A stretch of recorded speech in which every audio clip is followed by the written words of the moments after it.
Welcome back to another edition of the Unreasonable Odds podcast. I'm Steve Buchanan with my co-host Julian Edlow. Little different backdrop for Julian. Big storm came through the Northeast here. We all were affected. I've been cyclone bombed. Yes, but we both have. Yeah, my entire fence is basically down. Power has been out everywhere. Internet gone for most people. Julian It's weird. had a It looks like you have power and internet.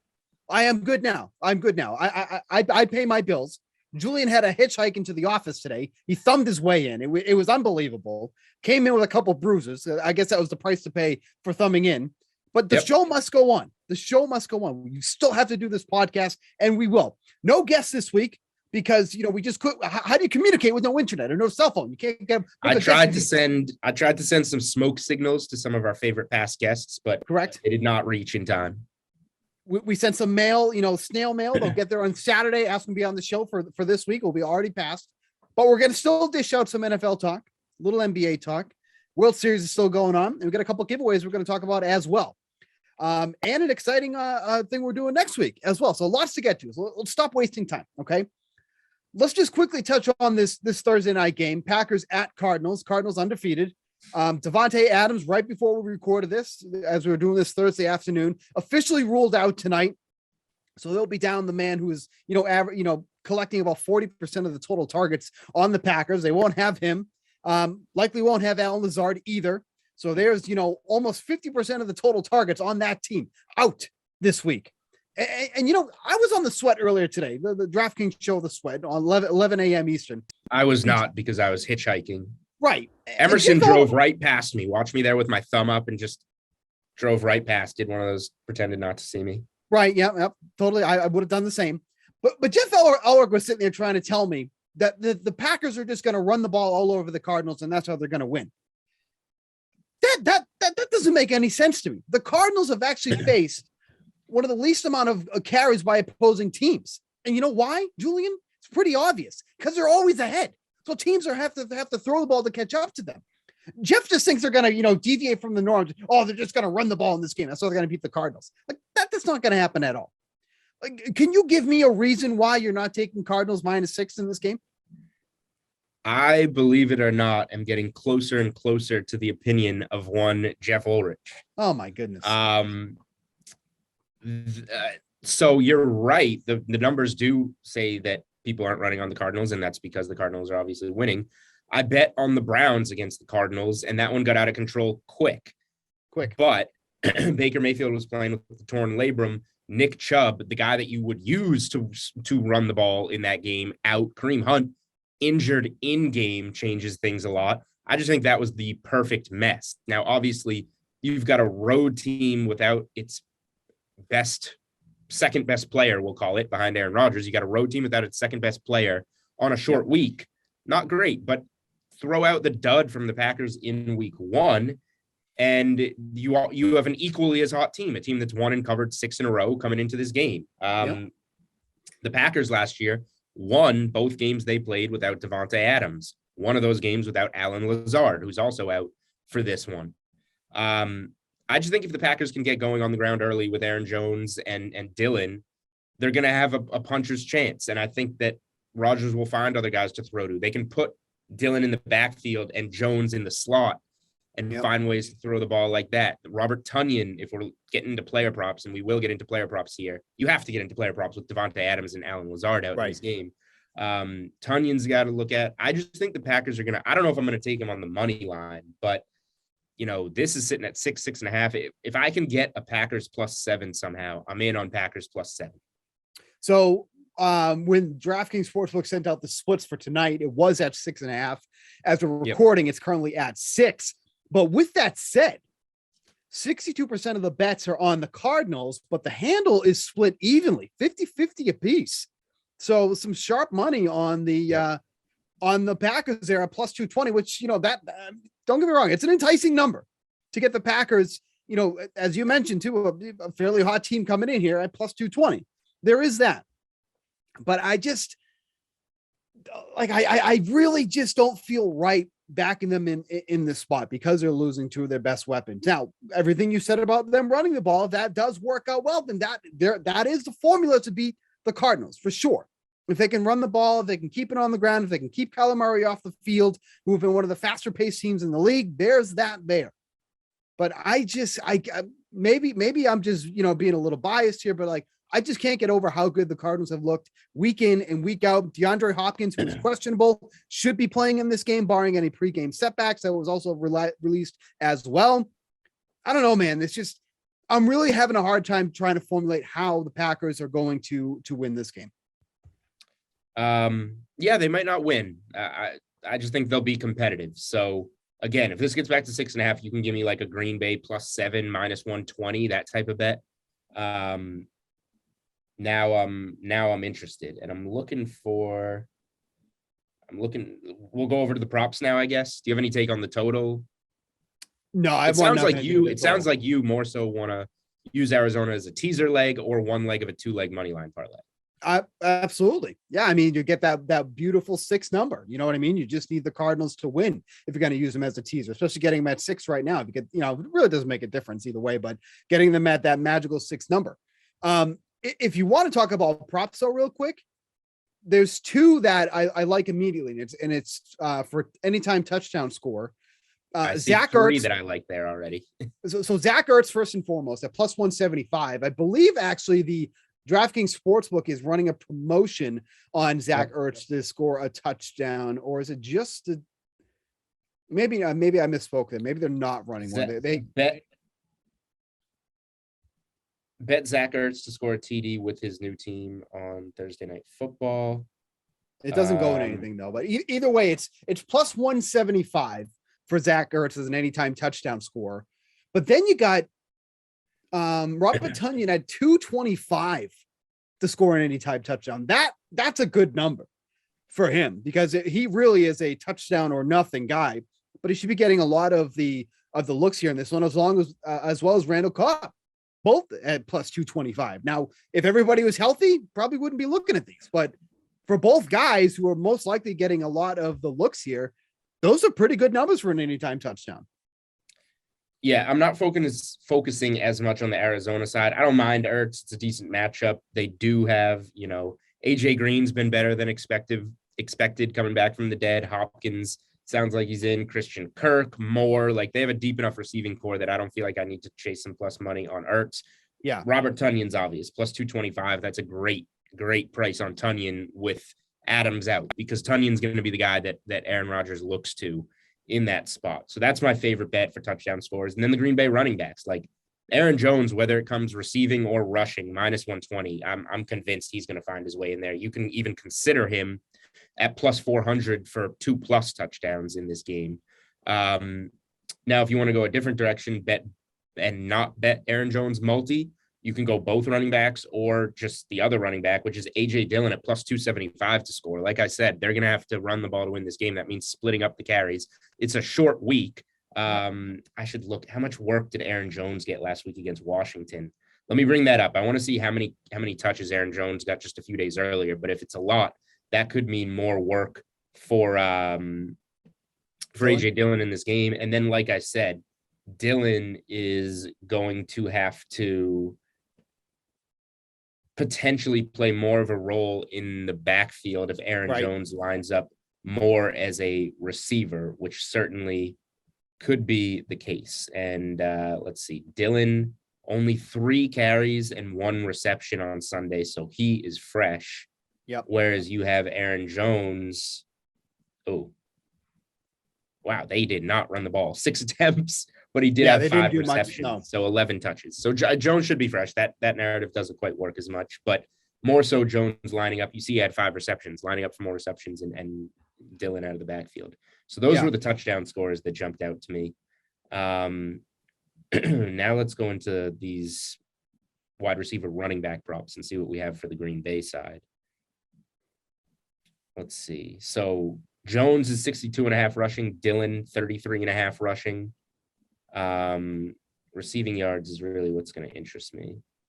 Aaron Jones 44.5 receiving, Dillon 9.5. Tonyan 38.5 yards receiving. That's low. I like that. That's low. Yeah, that's a pretty enticing number right there. I think I would definitely be looking to take the over on that one. Like we said, Tunyon Mike most likely going to be a very popular option for Aaron Jones to be looking at in this game without Devontae Adams. You look at what the Cardinals have given up to opposing tight ends. They haven't been bad by any means. But again, with the situation given here, he's likely going to be relied upon here. The Cardinals have actually been one of the best teams against opposing tight ends so far this season. We haven't seen a tight end get more than 5 catches, or a team's tight ends get more than 5 catches in a game. They've done that twice already this season. It's going to be different. It's got to be different this week, though, just given exactly the lack of weapons. And real quick, Robert Tunyon's been boom or bust. 5 games with 10 or fewer yards. Wow. So that maybe gets us a little value here. The 2 other games, 3 receptions for 52 yards and a touchdown against Detroit. And then on Sunday, 4 receptions for 63 yards and a touchdown against Washington. I see him having closer to one of those games in which he went well over the 38.5 yards and scored a touchdown. So it seems like our consensus prop, if we're seeing what both of us like, over 38.5 yards and a plus 225 touchdown for Robert Tonyan. I just want to throw this out here too, because and I got to tell you, got to look at these things. The player parlays that the DraftKings Sportsbook has, that it's pretty interesting here. So they have, it just says Kyler Murray 100 plus rushing yards at 25-1. That just seems absurdly high. And obviously that's not something that you would be banking on here, but we just saw last week, Washington, Heineke, 10 carries for 95 yards last week for him. So right at that mark, the Packers have been a pretty generous team to allowing opposing quarterbacks to run on them at an average of 7.2 yards per carry. It's actually the highest in the league right now. So if you're looking to maybe just do a little sprinkle on something, I don't hate that. They also have 350 plus passing yards and 50 plus rushing yards. It's also a 25-1, but just some of these really, long shot things that you can take on here. They got a ton for, just receivers and everything. Just something to look at too, if you're looking to sweat something with some really big odds here. That's not really technically a same game parlay. So just wanted to point that out there. Any closing thoughts before we move on to the big board here for week 8? I think the passing yard, rushing yard combo makes a little more sense to me. I don't know about career games for Kyler Murray, how many 100 he has, or if he has, but his season high is 39. And I know he's a little dinged up. So last 3 weeks combined, 17 total rushing yards. So I think they're trying to protect him a little bit if they can from running it. So in theory, I like it, a good matchup for a running quarterback. But I think Arizona would rather lose this game than let Kyler Murray get hurt, because they have some cushion now at 7-0. So I just don't know if they're going to give him that much work running the ball. All right, let's shift over to Sunday, the main slate here. Once again, this week, we have 3 teams that are favored by at least 10 points on the spread. Those teams being the Bengals at Jets, minus 10.5 there. The Buffalo Bills hosting the Dolphins, minus 13.5 for that one. And then the biggest on the slate, once again, one of the teams who did not cover the double-digit spread last week, the Rams, getting 14.5 on the road against the Houston Texans.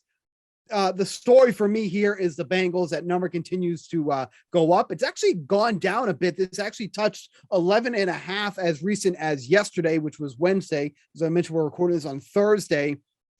I don't know, man. I look at that 10.5 and I feel like, probably still for the Bengals. I mean, it's no secret that I've been high on the Bengals almost all season long.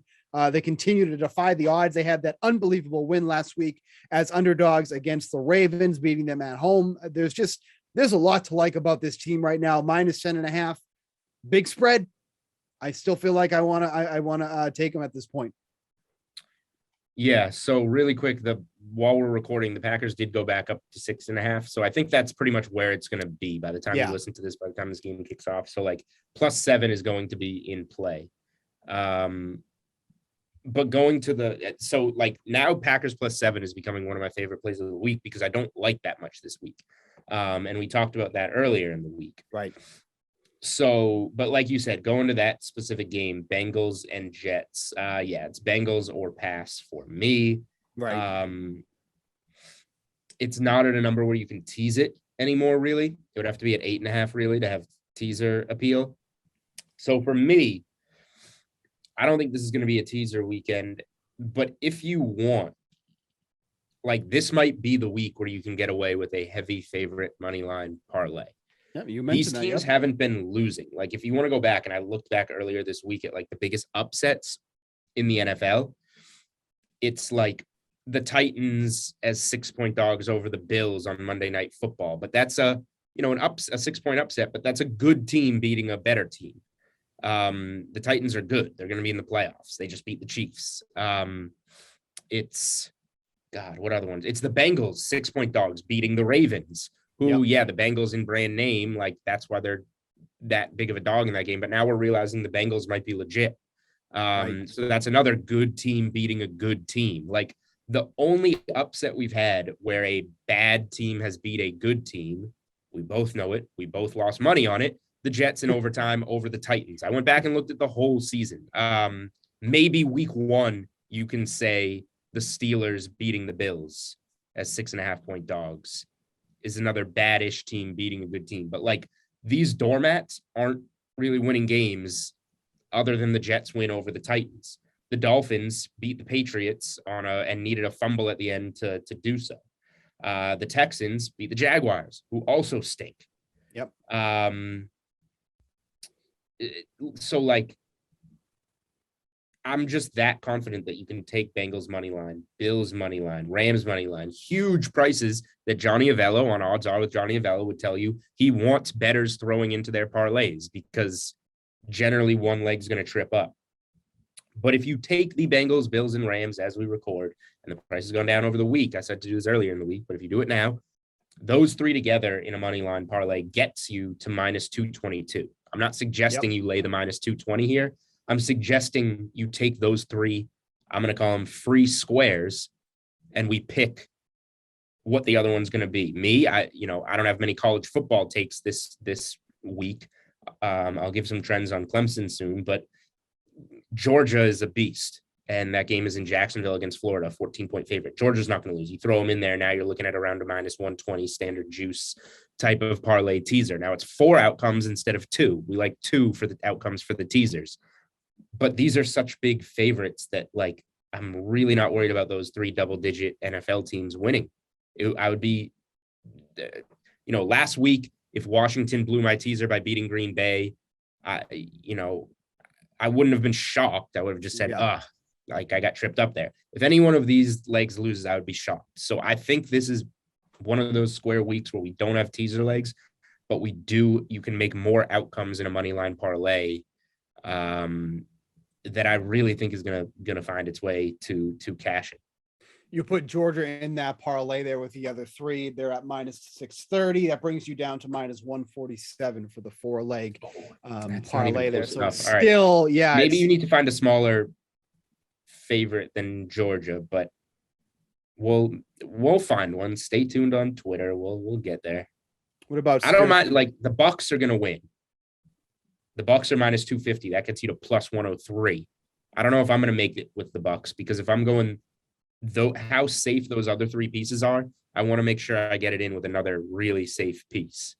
But so we're talking about safe, and these are, I would all agree that they are safe. Who is the team that breaks it though? What's that one team that you would have maybe the worry about a bit?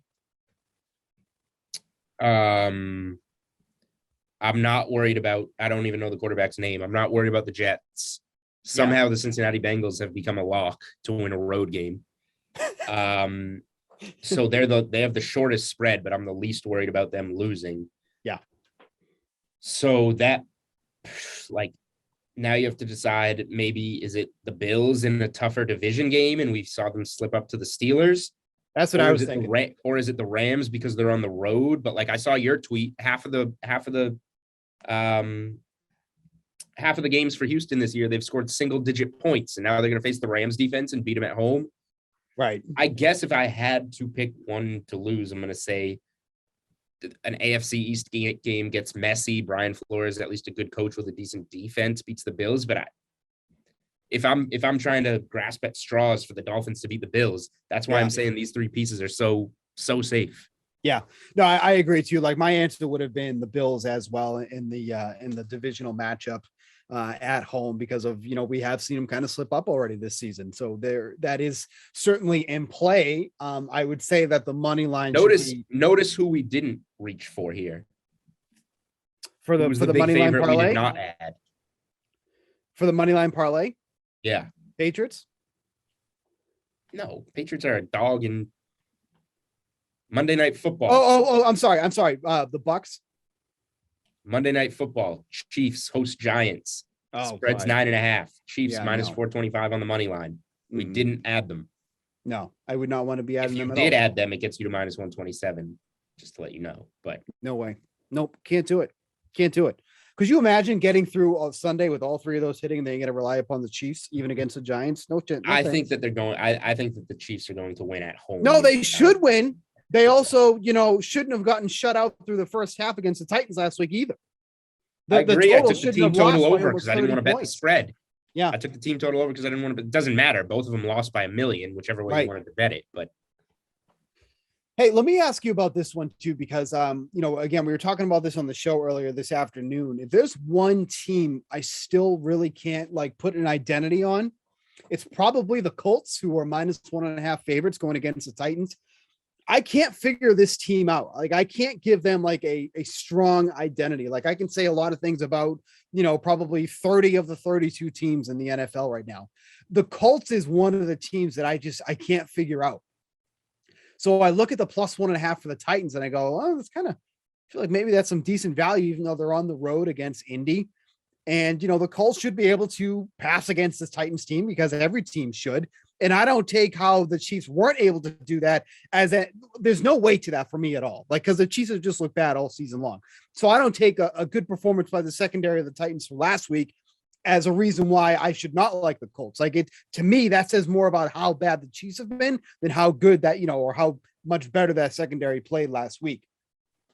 But I look at the underdog Titans and I'm like, I think I want to roll with that, especially could that end up being my other teaser piece this week if I do it with the Cardinals? Because then you're talking about getting the Titans up to 7.5 against the Colts. That might be the other piece on a week that's really kind of void of strong teaser pieces. I'm kind of thinking that's my second leg.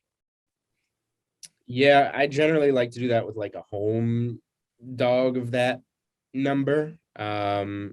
But there's not much. There's not much there. You can tease the Bears up to 10, hosting the Niners if you want. Nope. But I guess what we're saying here is if the books are really saying that this is a coin flip, the Titans have the better team.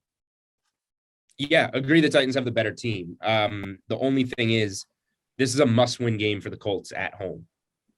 They lost the one in Tennessee.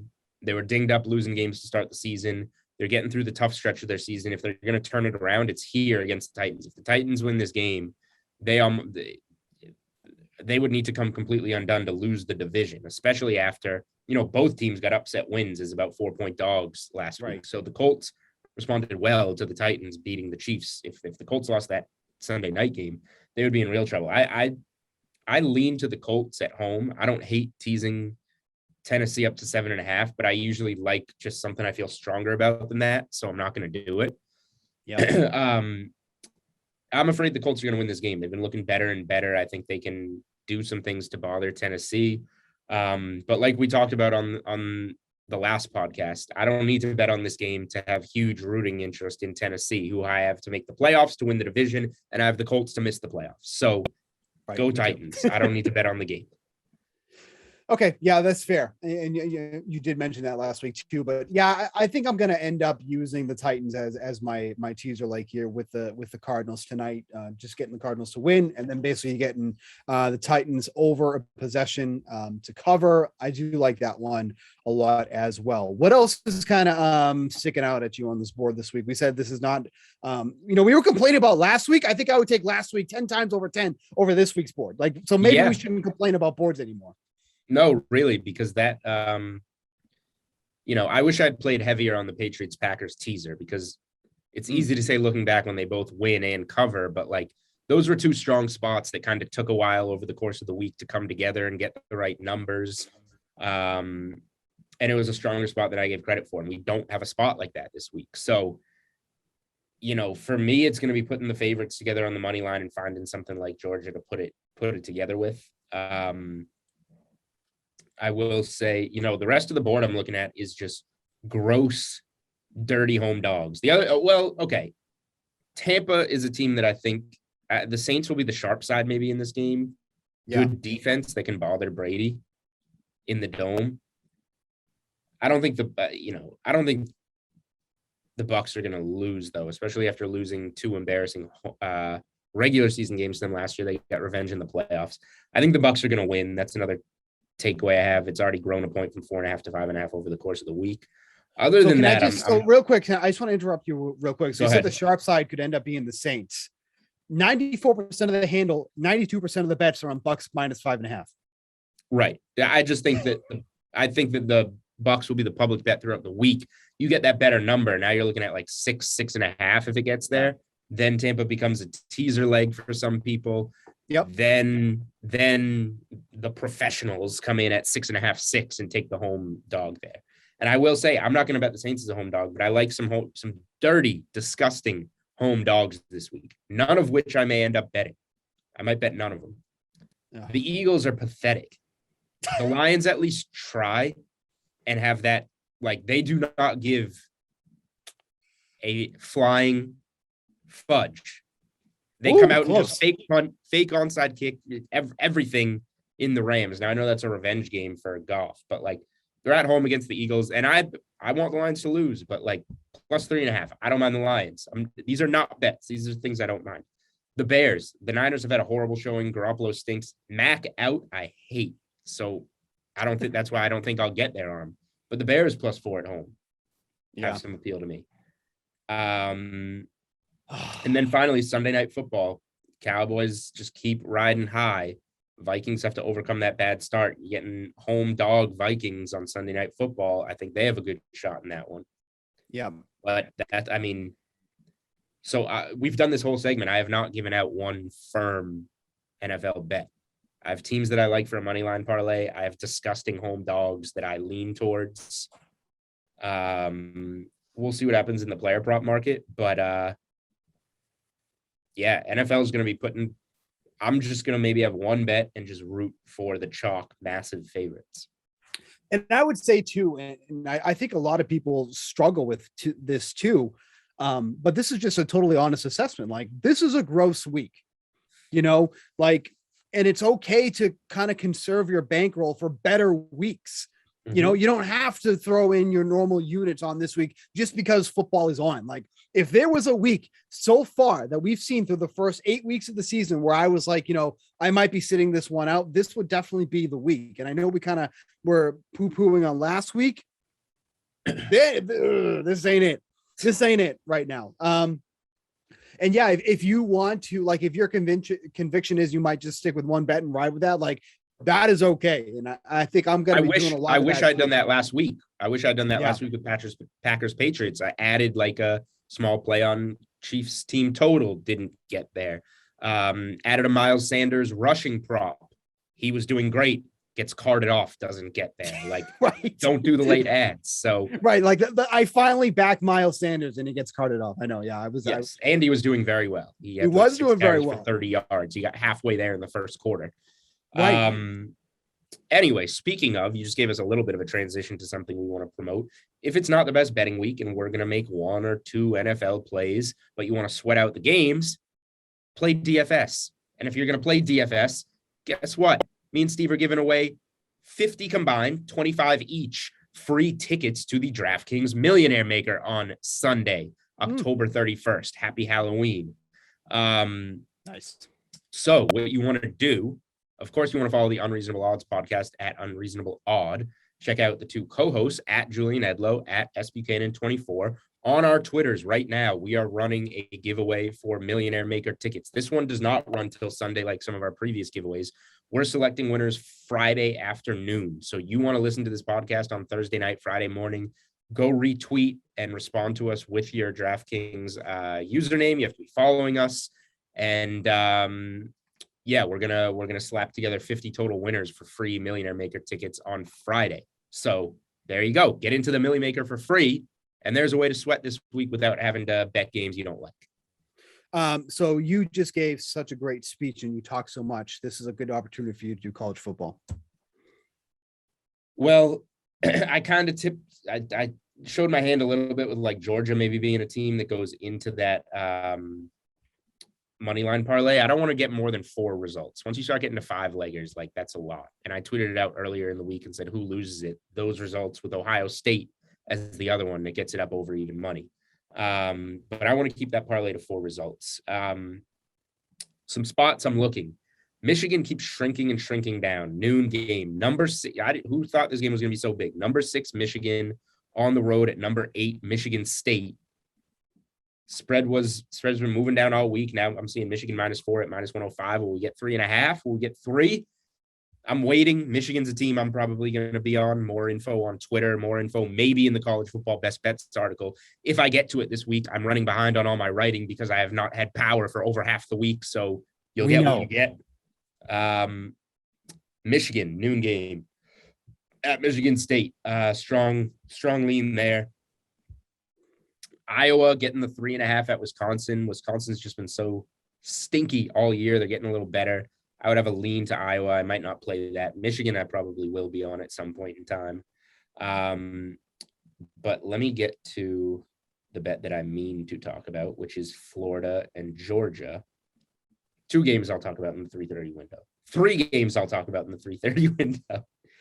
Don't worry, Steve. I'll be quick. Alabama's off this week, so we don't have to play Alabama first half. Georgia, Florida. Georgia's -14. I lean to Georgia. I think Florida's not good. Georgia's good. This is not at Florida, quote unquote. Game's being played in Jacksonville, so it's a neutral field. Total's 51, though. That means the Florida team total is 18.5. Nobody has scored 18 points, 19 points or more on Georgia. They're still holding their opponents to well in single digits. They shut out Arkansas. Auburn under. Kentucky, first team to get over their team total and cover against Georgia this season. Got a meaningless touchdown to lose by 17 at the buzzer of that game 2 weeks ago. Georgia coming off bye. So I think Georgia's going to stop Florida. I don't think Florida's going to get to over 18.5 points in this game. That'll probably be something that I'm on. So Michigan and Florida under team total are 2 things that I will bet. Other 2 things I'm considering betting. Oklahoma just doesn't have it. Even you looked into betting on this game, Steve, when you saw Oklahoma getting dominated on the road at Kansas, 10-0 at halftime. How embarrassing. Right. They still scored 35 in the second half and come back, cover my second half play, cover my live play for me, but still gross. I don't know. This team's going to trip up eventually. They're not going to lose at home to Texas Tech, but getting 19, 20 points, this Oklahoma team right now, I don't know. Texas Tech fired its coach. They're 5-3. Their win total was 5. They got to they pushed their win total in 7 weeks and fired their coach in his 3rd season. I don't get what expectations did they have? Your win total is 5. You're 5-2. You go to 5-3 and you fire your coach by a 1-point road loss at Kansas State. And that justifies firing your coach. I don't know, but I think they'll rally. I don't think Oklahoma's good. So I'm looking to take 19 or 20 in that game with Texas Tech. Clemson's been the team that we've bet against every week. They're 9.5-point home favorites against Florida State. They're 4-3 straight up, 0-7 against the spread. Clemson's going to win this game, but this is one probably looking at the totals because I'm not betting on Florida State. This stat is from Ralph Michaels at Wager Talk. If you have bet against Clemson full game, first half, and first quarter, and bet the unders on Clemson games, full game, first half, first quarter. So that's 6 bets per game. You are 32-3-3. Wow. On the season. That's pretty good. So you take Clemson's opponent, first quarter, first half, full game. You take the under, first quarter, first half, full game. You're 32-3-3. I wish I'd caught on to this earlier, and I'm not doing it this week. But 47.5 is a little high for any Clemson game. They just shut down their opponent, and they're terrible offensively. So under 47.5 in Clemson is a lean. that's plenty of talking for me. So after 2 games of the World Series tied 1-1, maybe you can talk a little bit about that. I will give one type of play that I've had interest on. I haven't been putting them out on Twitter. It's just been a thing for fun, and I've been doing it each game, and I lost it on Wednesday night for the first time in a long time. I'll give that after you talk about the series a little bit. You lost this particular bet? I lost a bet last night that I had won like 7 or 8 in a row, or gone like 7-1 in. It's definitely not no runs first inning, because that's been happening fairly often. I don't think you're going to get it. Okay. Anyway, so I mean, this think about it as you talk about the series, and then I'll give it out at the end. I'm thinking. So this Okay. the series line on this is basically back to where it started, with the Astros evening up the series last night. You know, the biggest thing now is, you know, the Braves have lost Charlie Morton, who broke his leg during the game, still pitched, still struck out Jose Altuve with a broken leg, who's actually one of the toughest batters to strike out in all of baseball to begin with. But they just lost, you know, basically one of their best pitchers. So, you know, how much is that really going to affect the Braves at this point, who are plus 125 to still win the series? Astros at minus 145 to win this one. I still like the Braves to win this, obviously not as much as before, but, you know, like I said, I mean, the Astros had opened up to win the series at minus 150 originally. So really hasn't changed much here. I still like this series to go 6 games. I still think that's in play here too as well, but the under 6.5 right now is at minus 180 for the series total games. But this is a very, very even series, and I like what both teams have been doing in this one. The Braves have been getting out to some really quick starts, getting into that bullpen early. That is going to be the difference maker in this series. If the Braves can keep getting those starters out early, that's what they did with Valdez in the first game, and then they just kind of really piled on after that. But yeah, this series is really back to where it was before game 1 started, and my feelings, even though they lost Morton, that's a big loss. I still think the Braves can eke one out. Wow. I was kind of happy the Braves got game 1 with Morton, and thought the Braves had a decent chance in game 2. So I was kind of hoping the Braves won game 2 and then take a look at Astros series line. Yeah. Because Morton was going to make 2 more starts, or 1 more start and 2 more bullpen appearances, and say that his loss would kind of get things the perfect storm for the Astros to come back again like they did against the Red Sox. So I was hoping for like some plus 250 Astros or something, even though I'm rooting personally for the Braves just because I don't like the Astros very much. But yeah, I got nothing because Houston won that game pretty easily. So basically, this guy is not up in the player prop section right now, but the Houston catcher, Maldonado, right? That's his name. Yes. Dude doesn't hit. I know. All. Right. So I've been taking, not every game, I've forgotten some because I haven't been on baseball, but like over the last 10 games, I have like 7 bets of either him under 1.5 total bases or under 0.5 hits. He has 3 hits in the playoffs. What are the odds on that? It's got to be over minus 200. I've been laying between minus 160 and minus 220.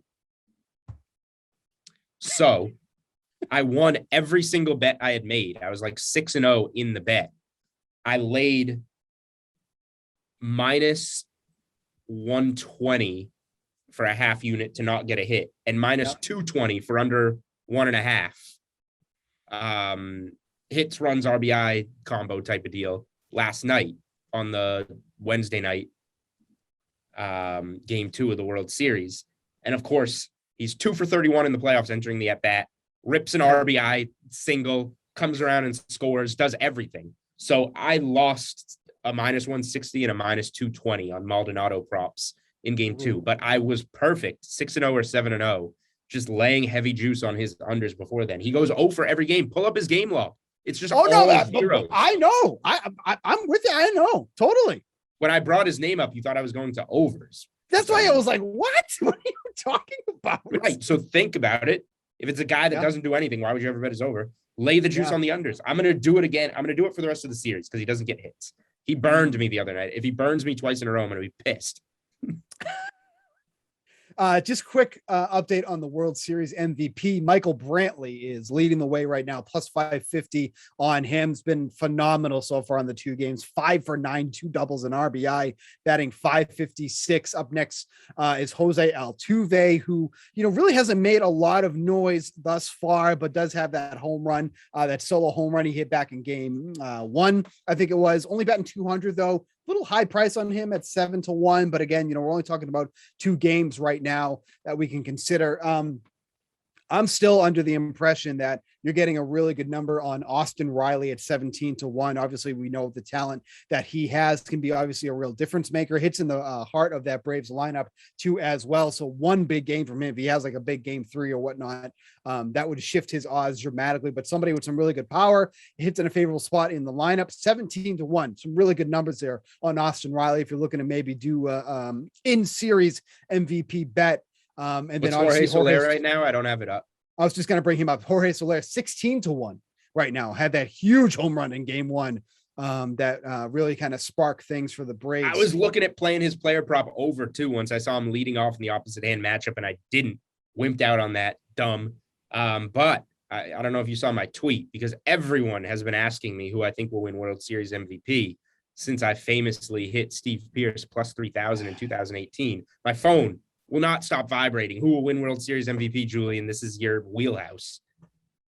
So I gave out 2 sprinkles. It was Jock Peterson plus 3,000 and Jorge Soler plus 3,500. So I'm pulling for Soler. I mean, he's more than cut that in half now. He had a huge first inning at bat last night with 2 men on.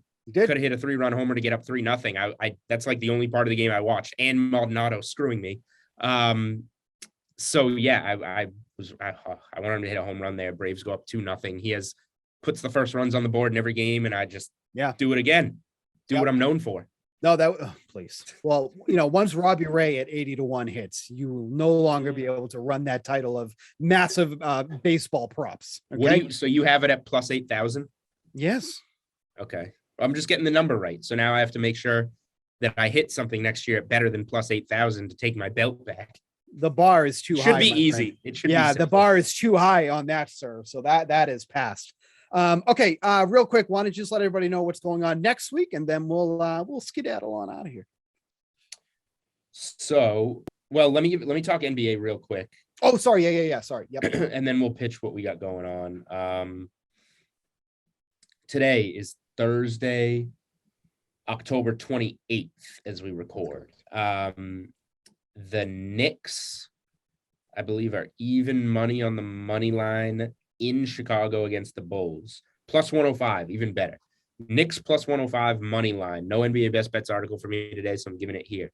Knicks plus 105 money line in Chicago against the Bulls. If you followed my content, you know that I've bet the Bulls 3 or so times this year. They're 4-0 and 4-0 against the spread. However, those wins have been 2 over the Detroit Pistons, who are not very good, 1 over the New Orleans Pelicans, who stink, and 1 over the Toronto Raptors that got a little dicey. Raptors are meh. Zach LaVine, torn ligament in his left thumb. Non-shooting hand, but he's got to play through the pain. Meanwhile, the Knicks have beat the Celtics in double overtime. They've handled the Sixers. These are all home games, but the Knicks are playing well. I think they're more tested. I think they're going to go on the road and win this kind of pick-up game that we're getting some plus money in on Thursday night. On Friday, we have a Heat team that's a little undervalued, been playing really well, hosting a Hornets team that's a little overvalued, 4-1 against the spread on the Hornets. I think this spread will probably be a little too close in Miami. Again, we haven't seen numbers on these. I just have the price for Thursday night. But Friday night, you can interest me in the Heat is an early lean that I'll give out. Kings at Pelicans on Friday. Pelicans, they covered at home against the Hawks on Wednesday night. But the Kings have outright wins over the Suns, the Blazers. They're a little undervalued. If the Kings are dogs in that game, I will take them. And finally, Saturday. I always love playing a team when you go back-to-back, home and home. Celtics, brutal coming off that exciting overtime win on Monday, lose at home Wednesday, let down spot to the Wizards. Now they have 2 full days off and go for a Saturday early evening game in Washington against the Wizards. I like the Celtics on the road there on Saturday.